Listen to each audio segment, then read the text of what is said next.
Om Namo Bhagavate Vasudevaya. Verse number 14 and 15. 14 has no purport.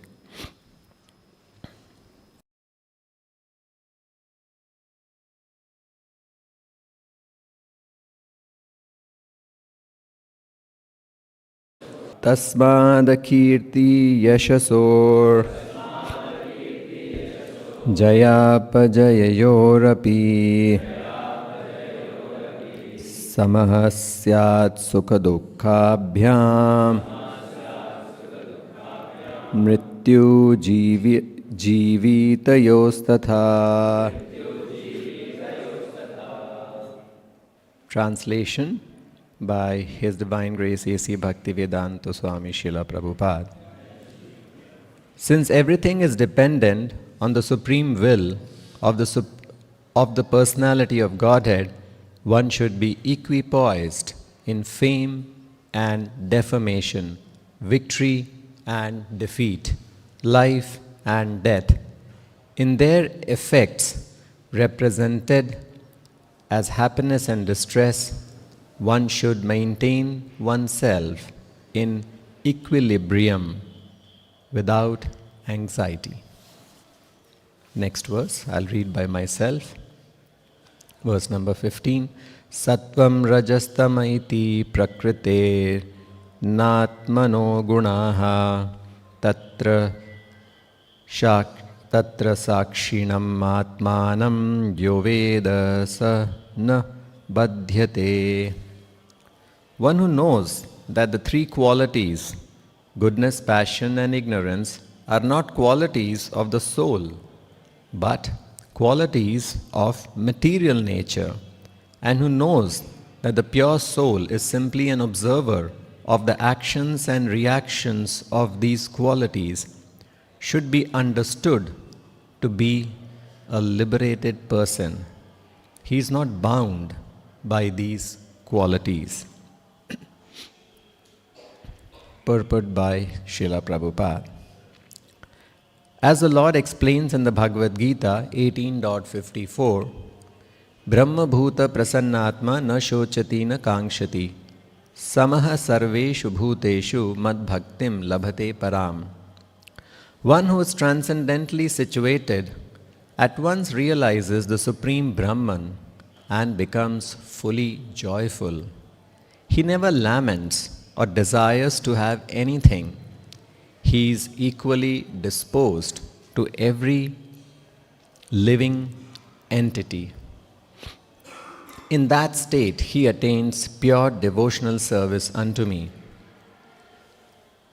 When one attains self-realization, the Brahma Bhuta stage, one knows that whatever happens during his life is due to the contamination of the modes of material nature.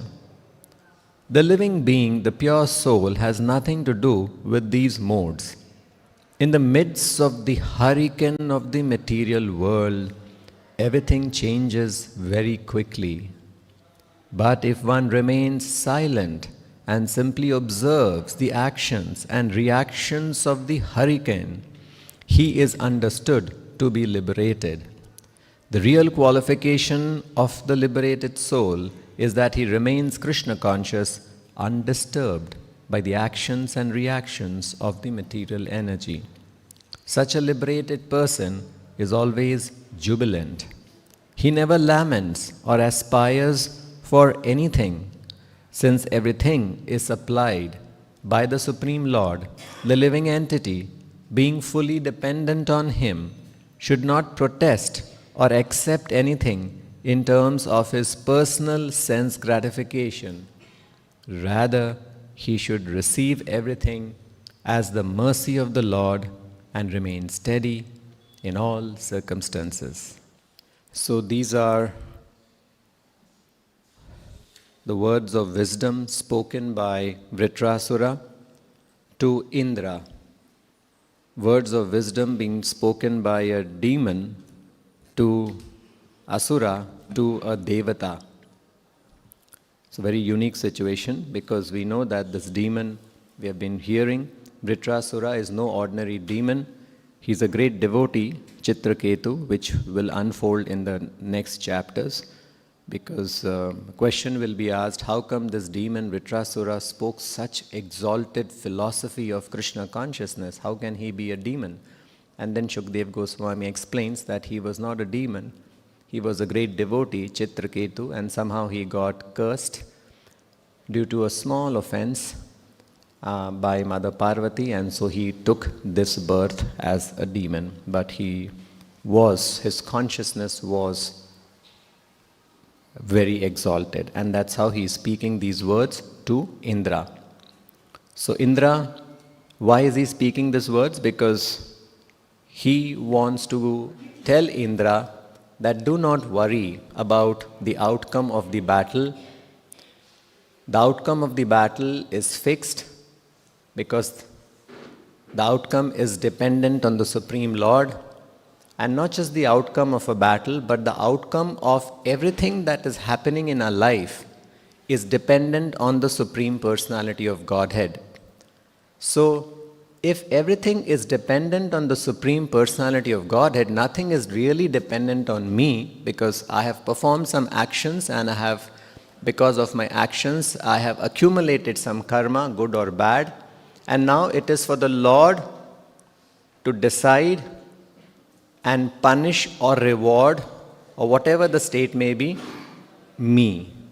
So, in effect, what these verses are saying is that everything depends on the Supreme Lord. So, if everything is dependent, if nothing is dependent on me and everything is dependent on something else, on someone else, and that also not an ordinary person, but the Supreme Personality of Godhead, then why should there be any worry? Should there be any worry for a child when he knows that everything that's going to happen to me is dependent on my parents? A child should never worry. In fact, a child should worry when he thinks that he can work around his life and put things in order. A child, how can he put things in order? He's not even educated. But imagine a child will be so satisfied and happy when he knows the father is there.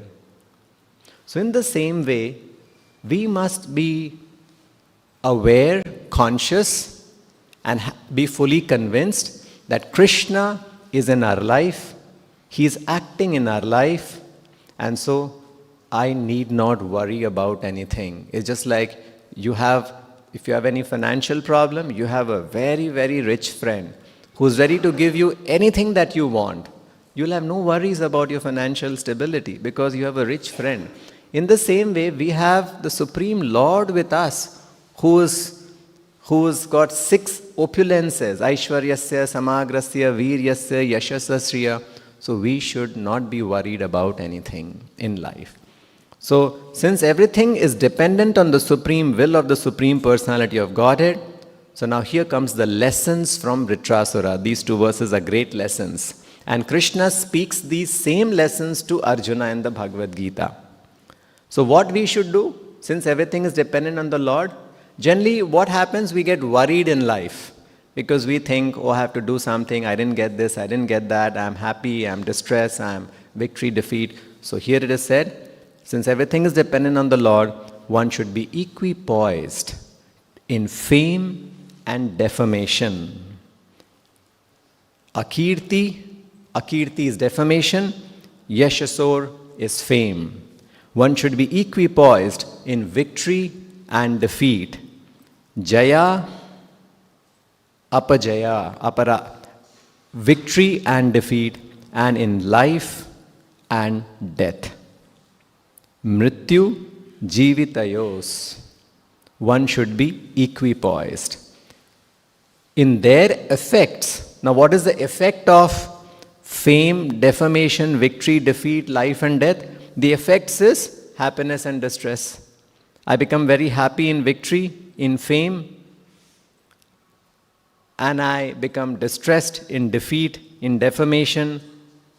No, we should be equipoised. One should maintain himself in equilibrium without anxiety. Because my life is dependent on the Supreme Lord. If the Lord has to give me victory, He will give me victory, and I should be equipoised. And if Krishna wants to give me defeat, well, that's what I accrued for myself by my actions. And so God is going to decide my future. Oh, I'm so fortunate and so lucky, because if God decides something bad for us, it is actually not bad, because God can never decide anything bad for us. That is how a devotee thinks. So I should just be equipoised. And how I should handle, so that is there in the purport, we'll come to that. So now Arjuna is also receiving the same instruction in the Bhagavad Gita in the 2nd chapter. Sukhe dukhe same kritva labha labhau jaya jayo.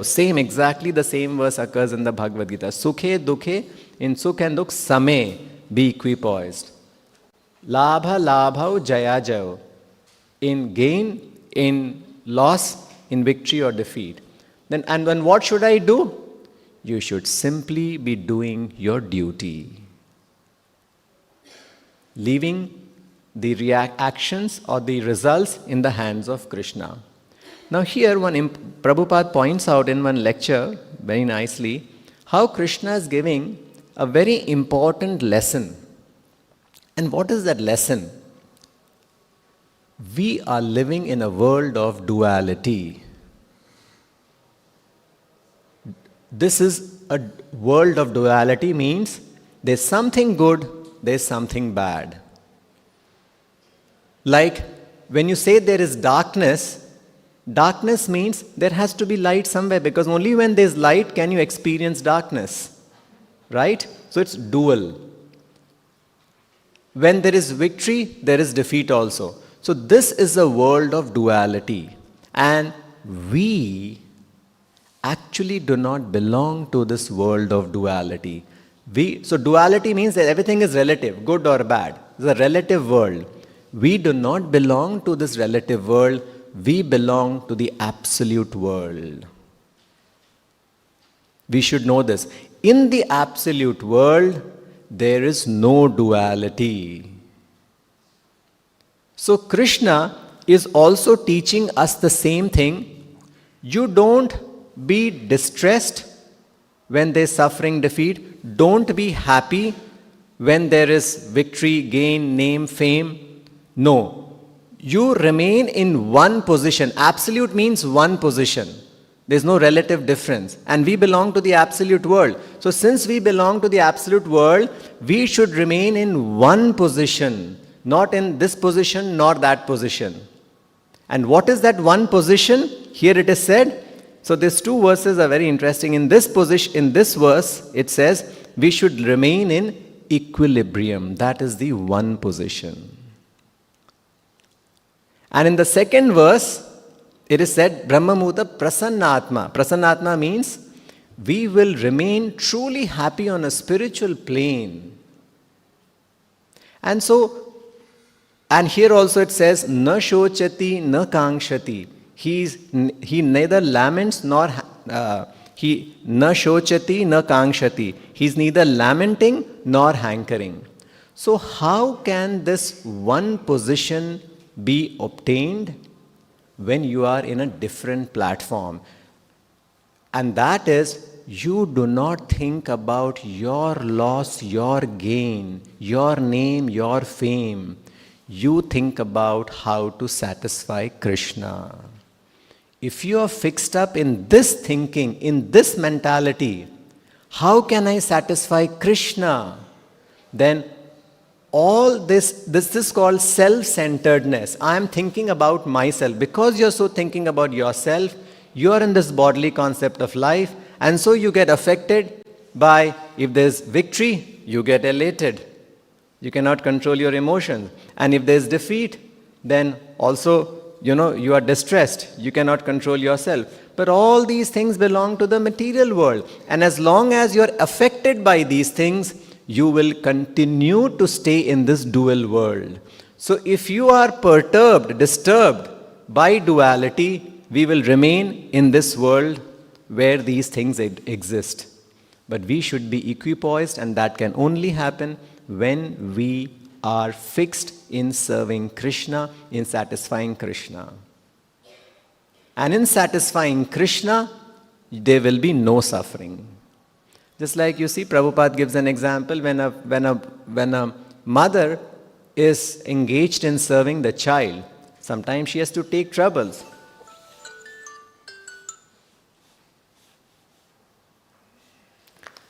Sometimes she has to take troubles. But actually for the child, for the mother, there is no trouble. Everything is happiness. Isn't it? In fact, she'll be very happy to take some trouble if the child will be happy finally, if the child will be satisfied.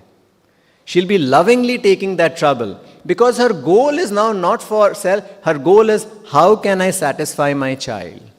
So if we also are in this consciousness, how can I satisfy Krishna? And in Krishna's pleasure we find our pleasure.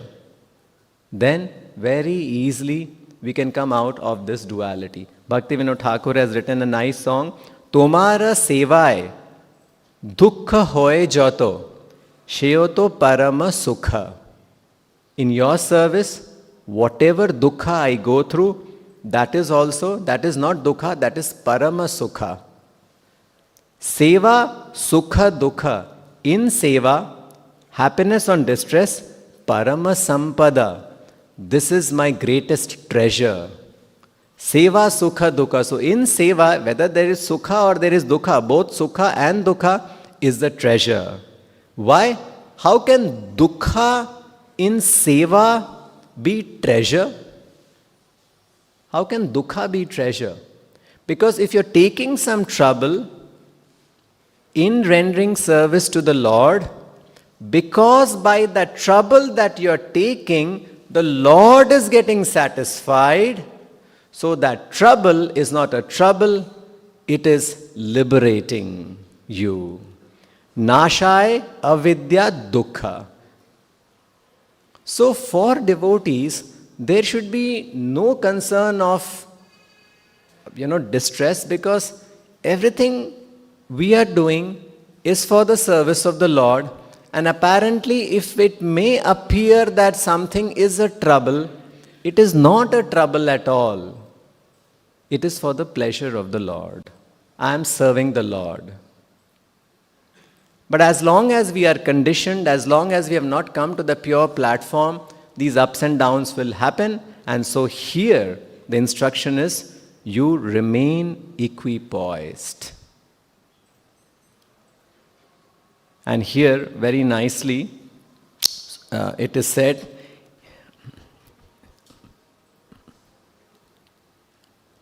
one remains silent and simply observes the actions and reactions.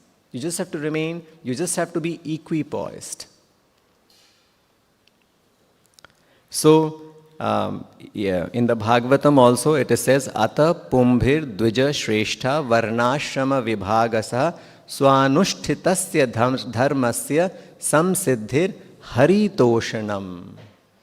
Which is the highest dharma? Swanushthitasya dharmasya. That dharma, samsiddhir, the perfection of the dharma. Siddhi means perfection, samsiddhir means the complete perfection of dharma is haritoshanam. Is Hari getting satisfied? Is Hari being pleased?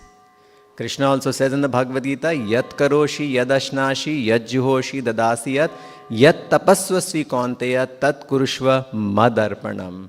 So this should be our consciousness. This is the essence of Bhagavad Gita. Yat karoshi, whatever we do, yad ashnashi, whatever we eat, whatever, yat juhoshi, whatever we offer, whatever we give away, yat tapasvasi, whatever austerities we perform, tat kurushva madarpanam. So this is the check and balance. Am I doing everything for the satisfaction of Krishna? If that is the case, then there is no distress. Here in this first verse, it is very interesting. Prabhupada is tasmad akirti yashasor. Tasmad. Tasmad means therefore. But Prabhupada writes the essence of this tasmad in the bracket, in the synonym. So the whole essence of the first verse is in the synonyms in the bracket. See, that is why we must read, we must stick to Bhaktivedanta purports. Because everything Prabhupada has given very nicely. So he says, Tasmat, therefore, and in bracket he says, because of being fully dependent. Now here it says, since everything is dependent on the supreme will of the Lord. Now here he further elaborates, what is that dependence on the Supreme Personality of Godhead? Because of being fully dependent on the pleasure of the Supreme Personality of Godhead. Here is the essence of the whole verse in the synonym.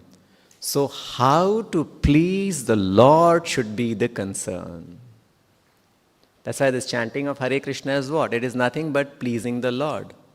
So in every action of ours, if we are thinking how to please the Lord, that is success in life, not pleasing oneself. So then here in the second verse, it says, one who knows that these three qualities, goodness, passion and ignorance, are not qualities of the soul, but qualities of the material nature, and who knows that the pure soul is simply an observer of the actions and reactions of these qualities, should be understood to be a liberated person. He is not bound by these qualities. So, Prabhupada is, so we are living in this three modes of material nature, and goodness, passion and ignorance.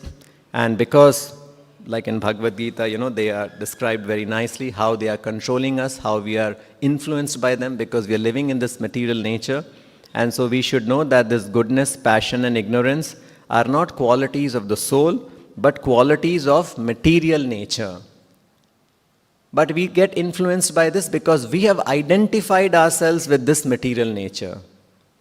So that's how chanting of the Hare Krishna mantra is to disassociate ourselves with the influence of the material nature. Prabhupada says when one chants Hare Krishna mantra nicely, the first installment of profit will be that he will understand he is not the body, he is the spirit soul. So we separate ourselves from the material nature. So I am living in this material world. So the influence of Rajas, Tama and Sattva will happen. I just have to be equipoised. I cannot help it. I just have to live this life. I have to tolerate. What did Krishna say to Arjuna in the Bhagavad Gita? Tam stitik shasva bharata. I have to just tolerate it. And I have to understand. So here the verse is being quoted. Brahma bhuta prasannatma na shochati na kangshati. Once you're situated on that this is called the one platform, not the dual platform, this and that. You have to be situated on one platform, that is the Brahma Bhuta platform. And once you're situated in that, then na shochati, na kangshati. Sama sarveshu bhuteshu. And see how wonderful it is. You will treat everyone equally. Sama sarveshu bhuteshu. It is such a wonderful consciousness. Because everyone is a spirit soul, encased in different bodies. So now here in the purport, Prabhupada points out, when one attains self-realization, the Brahma Bhuta stage, one knows that whatever happens in his life is due to the contamination of the modes of material nature. The living being, the pure soul, has nothing to do with these modes.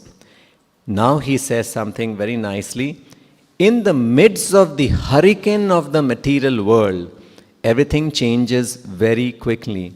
But if one remains silent and simply observes the actions and reactions of the hurricane, he is understood to be liberated. So, this is a very important term that Prabhupada is using. We are living in the midst of the hurricane of the material world. Just imagine if you are in the midst of the hurricane. This is a very important thing. Like that other day we were discussing, Prabhupada is writing, we are living in the kingdom of Maya.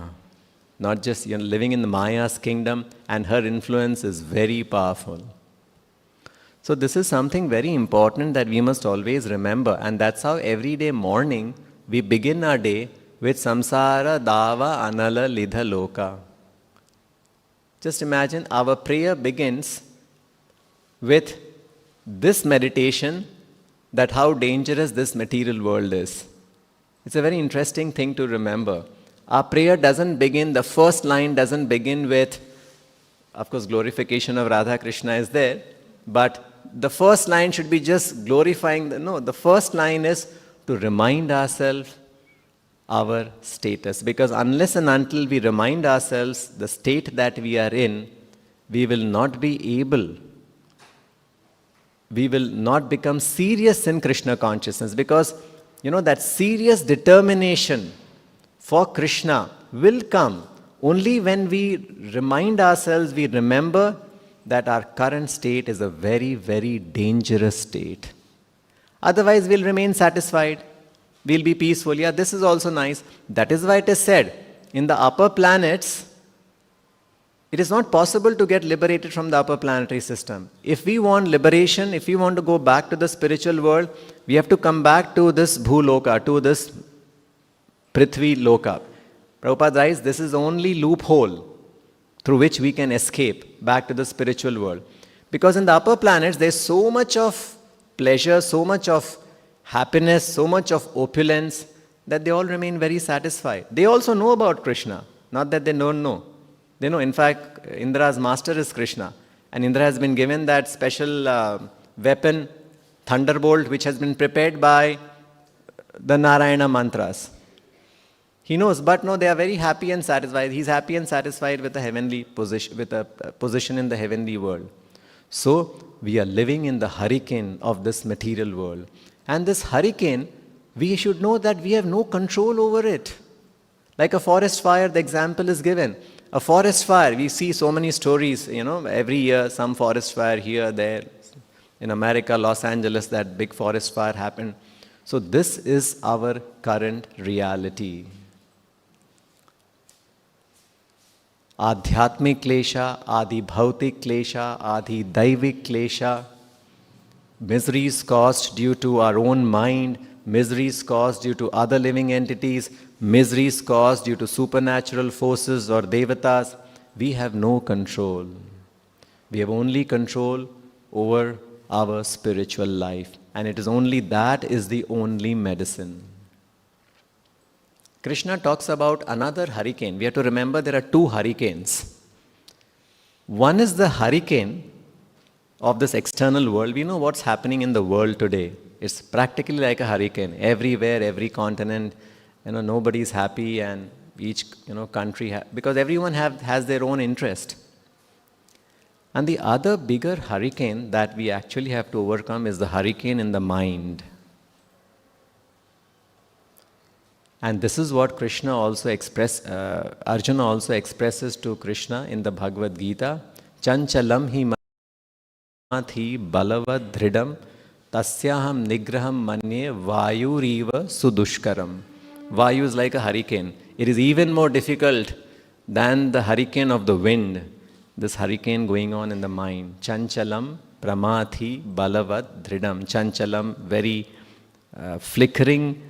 Balavad, very strong. Pramathi, very obstinate. Dridham, pramathi, very turbulent. And dridham, very, very, very obstinate. And Krishna also agrees to that. And Krishna says, yes, what you're saying is indeed correct. But the only solution is abhyasena tu kaunteya vairagyena cha kriyat. You have to go on practicing. Remain equipoised and go on practicing, practicing, practicing. So that is what we must do and we must remember. So here it is said that he never laments or aspires for anything. Since everything is supplied by the Supreme Lord, the living entity, being fully dependent on him, should not protest or accept anything in terms of personal sense gratification. Rather, he should receive everything as the mercy of the Lord and remain steady in all circumstances. So, we have been given the formula to control this hurricane, and we know that these hurricanes are caused in the mind due to my association with this material modes. Because I am in this material world, I simply have to accept them as the mercy of the Lord and go on steadily with perseverance practicing devotional service. There was once a letter that a devotee writes to Srila Prabhupada. He's going through so many problems, that problem, this problem. And so he's proposing to Prabhupada, shall I do something else? Shall I give up this and do that? Something else he was trying to propose. Prabhupada says, you don't have to change your position at all. Continue doing what you are doing. Be engaged in the devotional service that you're engaged in. Just maintain your enthusiasm, do your work, and be steady in your devotional service. As long as we have not become fully purified, these disturbances will be there. We somehow have to remain steady in spiritual life, in spite of difficulties, in spite of attacks. We have to just be very, very steady. Equilibrium, that is what it is said here. So, he should not protest or accept anything in terms of personal sense gratification. You see the Pandavas, how many troubles they went through. Pandavas, Narad Muni is once talking to Krishna. Krishna, I don't know, you are the supreme mystic. Pandavas, your dear devotees, they are related in both, they have a blood relation also, and they are the greatest of devotees. Pandavas, in spite of being their great, they being great devotees, they went through so many troubles. Vishan, Mahagne, Purushada, Darshanad, they were, Bhima was tried to kill, their house was set on fire, Draupadi was insulted, they were banished 12 years in exile, and so many things. But instead of losing faith in you, their love for you has increased. Anybody loves like this? Sometimes. So, their love for you has increased. So, what kind of a hypnotism you have done, Krishna? This is what Narada is saying. I don't understand your mystical hypnotism. So, this is being a devotee. That your devotional life sometimes will be checked, there will be troubles, but you go on very steady in Krishna consciousness. Know that Krishna is in control. That's why these three things, Utsaha, Nishchayad, Dhairyad. Remain enthusiastic because no harm can come on me. This should be the conviction of a devotee. Ma shucha sarvadharman paritejya mam ekam sharan vraja aham tvam sarva papebhyo mokshishyami ma shucha. Do not worry. I will liberate you. So when I have Krishna with me, why should I worry? It is because I have not come up to that level of perfection is why I am facing all these things. Thank you, Krishna. If Pandavas also had to face so many troubles in spite of being pure devotees, then what to talk of us? But finally they all went back to Godhead and they were pure devotees.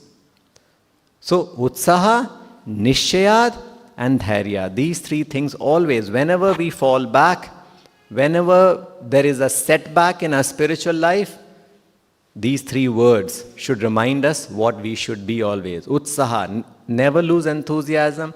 Nishchayad, always remain convinced about Krishna's protection. Krishna is declaring in the Bhagavad Gita that Arjuna declared that my devotees will never perish. Krishna himself is saying, he's telling his pure devotee also to say, Kaunteya pratijanihi name bhakta pranashyati. Krishna is declaring this through his devotee, and Krishna is himself declaring him. Aham tvam sarva papebhyo mokshishyami ma shucha. So what more we need? So this should be the conviction of a devotee. Once when devotees were doing book distribution in the West, we are starting this book distribution month. We all know that devotees, they were going through a lot of troubles. They were not being allowed to distribute books in the airports, and some airports had banned them, and there was a case that was filed against ISKCON, against the devotees. And Prabhupada says, don't worry, you just depend on Krishna and go on with your Krishna conscious activities. Why you have to worry? You are doing Krishna's service. There should be absolutely no worry. And then finally it came that in the court it was heard, and the court declared, the case was that our movement is not bona fide, that we are just some group, not very bona fide. And then finally the judge pronounced the case that ISKCON Krishna consciousness movement is authorized, is bona fide. Prabhupada says, you see, you be sincere, you do your work sincerely, Krishna will take care. And then Prabhupada once says, what to talk of Pandavas? Krishna himself had to struggle right from birth. Of course, for Krishna there is no struggle, but then apparently we see that Krishna also had to undergo so many struggles. So, this is very nicely, this purport is ending, since everything is supplied by the Supreme Lord, the living entity being fully dependent on Him should not protest or accept anything in terms of personal gratification. Rather, he should receive everything as the mercy of the Lord and remain steady in all circumstances. We have to remain steady in all. So this is the test. So many places Prabhupada says this so nicely. So when such tests come, and if you can match up to the test, then Krishna very quickly recognizes us. Like Prabhupada says, a devotee has to tolerate all situations, all circumstances. And in one place he says, a devotee has to tolerate all provoking situations. So you see, this is a standard set for us. Not just tolerate situations. We are unable to tolerate all situations. Even a situation that is provoking you to be agitated, you should remain tolerant and steady. And this can only happen if you're fixed in a higher goal. If you're fixed in a higher consciousness. Like the mother is fixed in serving the child. She doesn't care any trouble. She will handle all troubles because the pleasure to serve the child is so much. So this is called the higher taste. Always remember, we have a very, very higher taste, that is Krishna consciousness. This chanting can put you. So right now we are not able to experience that higher taste, which is why we get disturbed. So that is why we should be very, very serious about in practicing Krishna consciousness, in being very tolerant, in being very compassionate, in being very forgiving, in being very, sincere in our services, so that if I can reach that higher taste, that taste, Shraddha, Anartha Nivritti, Nishtha, Ruchi. If you reach that taste, then your life will be, you will be not disturbed with anything that happens to you in this material world, because you will be constantly absorbed in Krishna. So here Vritrasura also we are seeing, he's able to speak these words. He's ready to die. He's telling Indra, you throw your thunderbolt, I want to die, because this is a special death. Because this is death not by in your hand, this is death by Lord Krishna, because the thunderbolt has been prepared by Lord Krishna. So he is completely equipoised. So these are the lessons that these two verses are giving us from by way of Vritrasura. We'll end here. Grantra Srimad Bhagavatam ki, Srila Prabhupada ki, Nitai Gaur Premanand.